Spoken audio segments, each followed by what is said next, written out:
fact, in September of 2022, our Office of Student Affairs reported to the multidisciplinary threat assessment team that Mr. Jones, they received information that Mr. Jones had made a comment about possessing a gun to a person that was unaffiliated with the university. In other words, a third party.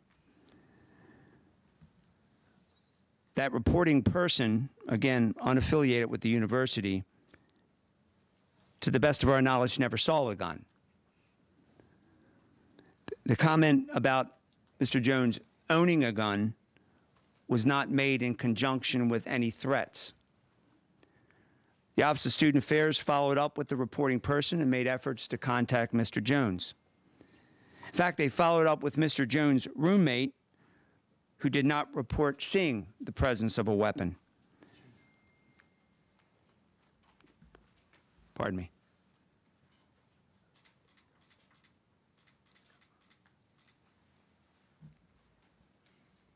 Thank you, Captain.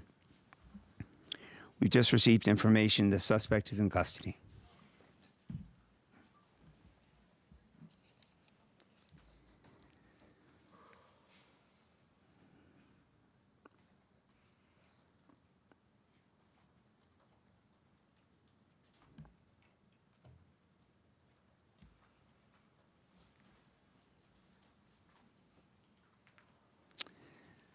Just need a moment to thank God. Breathe a sigh of relief. Mr. Jones also had come to the attention of our threat assessment team because he was involved in a hazing investigation of some sort. I don't know the facts and circumstances of that investigation. I know that it was eventually closed due to witnesses that would not cooperate with the process. But through the course of the threat assessment team's investigation, we learned of a prior criminal incident involving a concealed weapon violation that occurred outside the city of Charlottesville in February of 2021. What's interesting about that case is he's required as a student at the University of Virginia to report that, and he never did. And so the university has taken appropriate administrative charges through the university's Judiciary Council, and that matter is still pending adjudication. Thought it important to share that information with you, to let you know that he had been called to our attention, and to answer any questions you might have about that. I want you to hear that. I want you to hear that from me, not hear it from someone else. So I'll stop there, and we'll take any questions that you might have.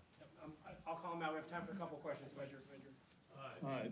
Chief or President, can you discuss where the field trip was going, the affiliation of the people that were on that bus and on that field trip, and if the suspect was part of that trip or stepped onto the bus?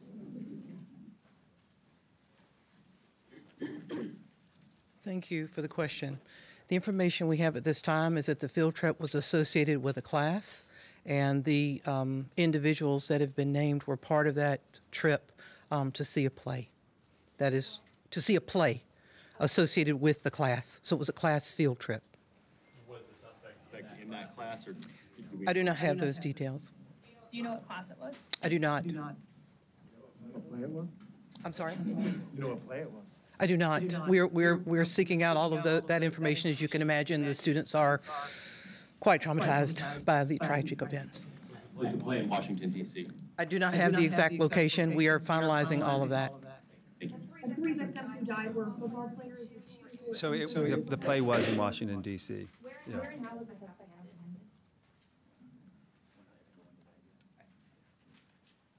I have not been shared that information yet, and it will come a point in time when we will share that information, I'm sure, but now is not the most appropriate time.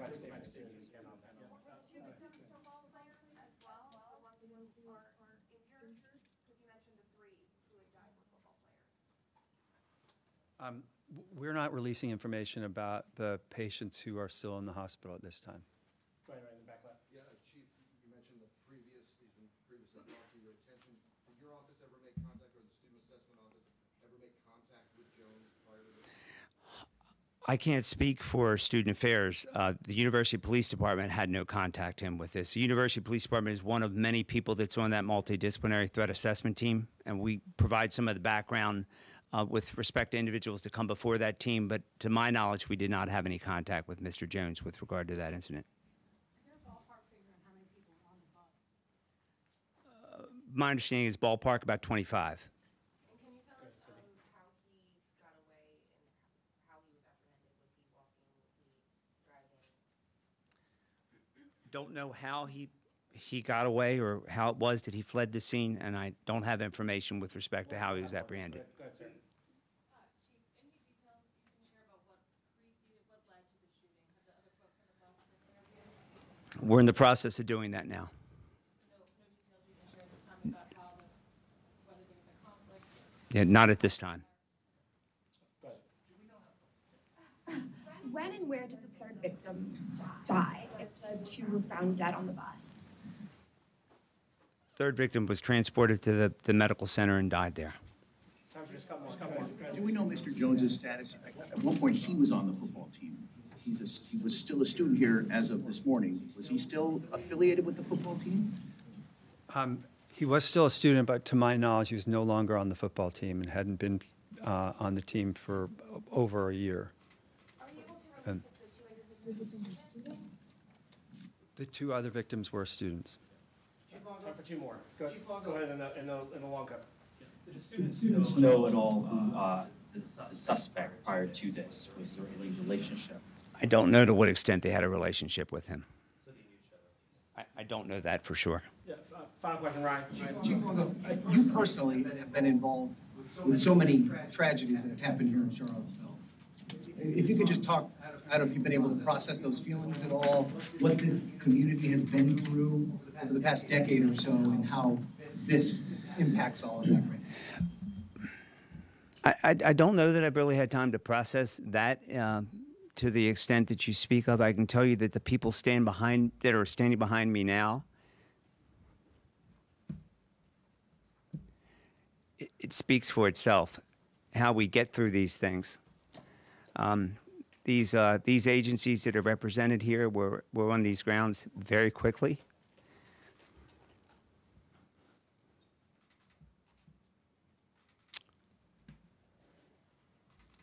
I'll try to do better next time. That's all I have for right now. We can't do this alone, and we obviously haven't. And we Was found on campus, or off campus at least? Or where he was in custody, or who brought him into custody? Well, I can tell you to the best of my knowledge, he was not found on campus. I cannot tell you where he was located or where he was taken into custody or where he's located now. State police take him into custody? We'll have more information on that. Thank you all very much. I'm going to get back to we'll have more information as we have it. Thank you all very much for coming. All right, so a major development you saw just playing out in the midst of this press conference. They begin this press conference over this shooting at UVA with the police and the president of the university calling for help and assistance to locate a suspect. And then in the middle of this press conference, the chief of police receiving word from his deputy that the suspect is now in custody, as we now know that all of the people who were killed in this incident and wounded students involved in this mass shooting at UVA overnight. John Miller is here with me. John, important, the suspect is in custody. They clearly aren't prepared to give more on that because the chief of police himself just found it out in the middle of the press conference. But there was a lot that we learned about previous interactions and just what happened and how this played out just now. So what we learned was that this is someone who was flagged to the Threat Assessment Center at UVA.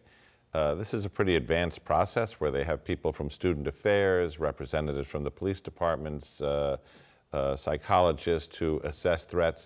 The threat involved somebody reporting Chris Jones had made a statement that he had a gun. They interviewed his roommate who said he had never seen a gun. They interviewed the complainant who said, well, there was no threat that came with the idea that he made a statement about having a gun.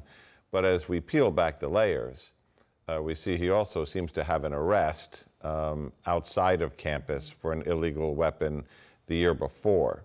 So we're starting to peel back the layers of early signs that this individual was headed for trouble. What's remarkable to me is that all of this came out in the first press conference. In other words, rather than wait for 2 days later, you know, early signs were missed, police did this or that. For Tim Longo, the chief of police for UVA, to put that out front and say, I'm telling you everything we have right now, is a big difference from what we usually see. It's a high level of transparency, and I think they have to get credit for that.